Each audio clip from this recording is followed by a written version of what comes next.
Hey guys, HotRod08 here, and welcome to another episode of SupportCraft, where we take a look at new, possibly unconventional builds for support champions during Season 8. Now for tonight, we're going to go over a build for Tahm Kench, and the goal of this build is to provide Tahm a really nice laning phase that he can get several kills very easily for his AD carry, as well as providing some mid and late game utility. We're first going to go over his rune set, then the items you can build on him, and then finally the skill set we're going to take. So without further ado, let's begin. Our primary path we're going to take is going to be the Inspiration Tree, and the secondary path we're going to take is the Precision Tree. And together it's going to provide Tahm Kench an additional 20% attack speed, which is going to be really nice for stacking his passive ability really quick in order to either swallow the enemy or hit them with your Q to stun them. So that 20% attack speed makes much more of a difference than you'd expect. Our primary keystone we're going to be taking is going to be Glacial Augment, which states your first attack against an enemy champion slows them down for 2 seconds, and the slow increases in strength over its duration. So what this does is it allows Tahm Kench to auto-attack an enemy and stick onto them really easily. It's kind of like having a frozen mallet in the game for a few seconds. So it lets you get more auto attacks off, it lets you keep up with them, it lets your AD carry catch up to them, and then you're able to stun them with your Q or your eat them up with your W in order to do more damage to them. It's also nice if your AD carry or another squishy on your team is getting chased down by the enemy. You can just simply auto attack them, and it's going to provide peel for your allies as well. Our greater rune we're going to be going with is going to be Magical Footwear, which states you get a free pair of boots at the 10-minute mark. That can be reduced down by 30 seconds for each takedown that you get. It's simple. You just get a free pair of boots that have just a little bit extra movement speed to them. That extra movement speed really does help Tahm Kench, and that free pair of boots does let him get his boots a little bit earlier in the game, the maxed out boots. If you think you can be really aggressive in the laning phase, you can also take Hextech Flash Traption, which would allow you to be able to pull off more aggressive plays in the laning phase. You can take either one. That is just up to your own play style. And our lesser runes we're going to be going with is going to be Futures Market and Approach Velocity. Now, Futures Market just simply states you can enter debt buy items. What this does is allows Tahm Kench to buy some earlier items faster, especially upgrading the Relic Shield line as fast as possible to the top tier so that you can get as much income as possible.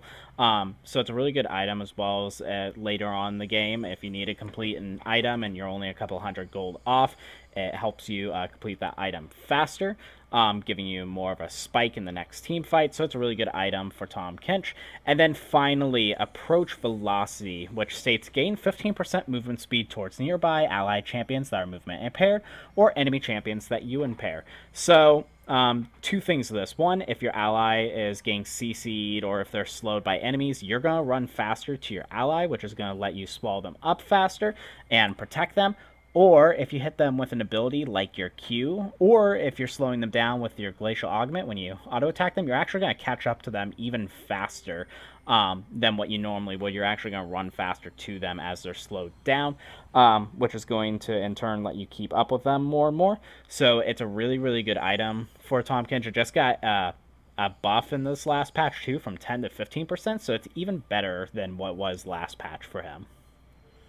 And then our secondary path runes we're going to be taking is going to be Triumph and Legend Tenacity. Now, we're going to be taking Triumph first, which states takedowns, which are kills or assists, restore 12% of your missing health, and grant an additional 20 gold. So, early in the game, when you're skirmishing 2v2, if one of your enemies fall and you're just about to die, you're actually going to get 12% of your health back, which also works pretty well with your E shield ability too, because that gives you more health and more shield in order to protect yourself. So it actually stacks really well with Tahm Kench, as well as gives him those extra gold. And once it gets later in the game, if you get low at the beginning of a team fight, but enemies start falling, you're going to heal up pretty darn fast with healing up 12% of your missing health. So it's a really nice room, especially since we're taking 2 rune paths, so don't give him any health. The Triumph really does provide him a lot more health than you'd expect it to. And then finally, we're going to end with Legend Tenacity, which also got buffed this last patch, which states gain 5% Tenacity plus an additional 2.5% for every Legend stack, which there's multiple ways in order to gain Legend stacks, but basically, by the end of you getting all the stacks, it's going to give you an additional 30 Tenacity, which is, I'm pretty sure, the equivalent of Mercury Treads in the amount of Tenacity it gives. None of our other items, or runes, I mean, are giving him Tenacity in order to absorb the CC or the slows that are coming his way. So the extra 30% maximum that you can get from Legend Tenacity really, really helps Tahm Kench out and survivability in both the early game and the late game. Getting into our item set for Tahm Kench, we are going to start off with Relic Shield, either 3 health pots or a refillable potion, depending on how you think the laning phase is going to go, and then the Warding Totem. Your first backs to base, you're going to want to get Upgrade immediately to Targon's Brace in order to have that extra gold income as well as the health that gives. If you can afford it, a really early rejuvenation bead can really help him too, because you're going to eventually build that into Righteous Glory later on in the game. And that extra 50% base health regen really does help him in his survivability early, as well as you're wanting to get your control wards in order to war up your lane. Just make sure it's safe for you. When you decide to upgrade your boots, most likely you're going to want to go boots of Swiftness, which is going to provide them some nice movement speed. Plus, it slows down your slow that's on you by 25%, so it negates some of the slow that enemy champions are doing on you, so you can catch up to enemies even faster. If the enemies have a lot of CC, though, you can stack on top of Legend Tenacity with even more Tenacity from Mercury Treads. And you can also go Ninja Tabby if they have a lot of AD on the enemy team. Going into our core build, you're going to want to max out Remnant of the Aspect first in order to get up your gold generation as fast as possible, as well as some nice health and some base health regen. And some cooldown also really does help. And our one core item we're going to be going with is going to be Righteous Glory, which is going to provide Tahm Kench a lot of health, nice mana, a little bit of armor, even more base health regen, and some more cooldown reduction, as well as its active, which gives you extra movement speed for 4 seconds, and then once you catch up to the enemies, it provides a shockwave that slows enemy is down by, let's say, 75% for 2 seconds. So it lets you catch up to enemies, it slows them down, and it also triggers Glacial Augment, and which provides even more slow under you. So between Righteous Glory and Glacial Augment, they really can't move that much. And then this is where we go with varying finishing items, just depending on the enemy team comp. You can either go something like Zeke's Convergence, which gives you a lot of armor, some magic resist, some mana, and some more cooldown reduction. It really works well with Tahm Kench as well. You wouldn't think it would because it goes with his ult, but I've tested it in the training games, and if you activate your ult and immediately move right afterwards, which it doesn't make you wait that long, you'll actually trigger your Zeke's Convergence, and your ultimate will only go down on a 10-second cooldown. So that's a really nice way in order to trigger Zeke's Convergence with your AD carry, if you don't obviously need to teleport anywhere with his ability. If you need some magic resist, you can also go Locket of the Iron Solari for that magic resist and armor, and the shield that it gives. Granted, it just received a nerf this last patch, so it's not as good, so I wouldn't take it in every single game, but it's still a decent item. You can also go Banner Command instead of Zeke's Convergence, because it gives the same amount of armor and magic resist if you'd rather have pushing lanes. If you have an AD carry that's doing really well, or another carry on your team that's carrying, Knight's Vow is a really nice item to get on for yourself, since it provides health, armor, and 10% cooldown reduction, as well as keeps them protected more while they're around you. And then finally, if you just need general armor and magic resist, Gargoyle Stoneplate is a really nice item, as it provides a lot of armor and magic resist, plus extra health if you use its active effect.